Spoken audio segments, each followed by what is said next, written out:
Kami from the stars nearby, okay? Pero ang mga stars, merong sariling liwanag yan. The reason why they keep on glittering and twinkling. Here, this is planet Venus, planet Mercury, planet Mars, and planet Jupiter. Let us see. Ayun, ito na ang ating mga planeta. Okay? At isa lang po ang direction ito. How many zodiac signs we have? 12. But originally, meron tayong 13. Since number 13 is unlucky or malas daw po sa mga Chinese, so they need to remove of Utus. Okay?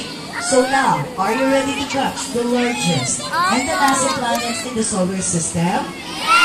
Handa na ba kayong saluhin ang pinakamalaking planeta? Okay, we'll count off. Ready? 5, 4, 3, 2, 1. Ang isa pa sa ang baho. Planet Jupiter smells like utot.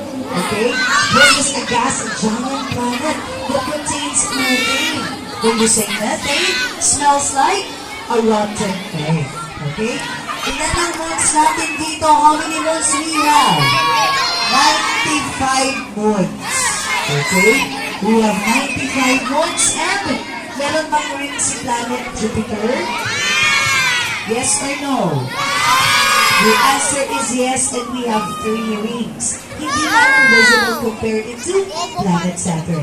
According to Galileo Galilei, he discovered 4 moons. Ano yung 4 na malalaking moons ni planet Jupiter? Those are Io, Ganymede, Callisto, and Europa. Now, what is the largest moon here in planet Jupiter? Very good. It's Ganymede. This is also the largest moon in the solar system. Pangatlo lang po si Callisto. Okay? Mababay na tayo kay planet Jupiter. Bye! There you go. Now, how about our stars? Ano bang meron sa mga stars natin? This is our alam niyo ba yung famous constellation natin sa Orion? At yung sinundan ng tatlong hari in order to find Jesus. Alam niyo ba kung anong tawag doon? Flash!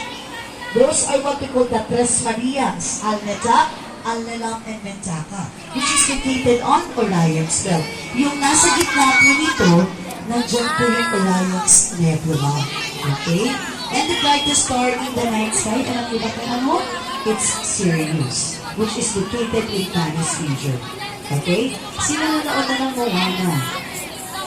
Okay. Pero tingin mo na tayo dito, this is Polaris. Polaris is a North Star, a powerful symbol of direction and guidance. Tanging si Polaris lang to ang hindi umaalis sa kanyang lugar.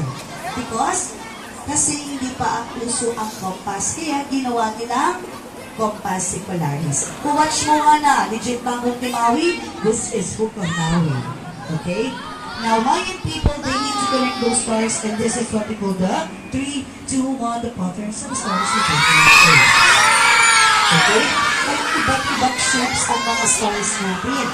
And again, hindi lang po mga patterns. We have 88 images, and this is what we call the 3, 2, 1, the constellations and the stars.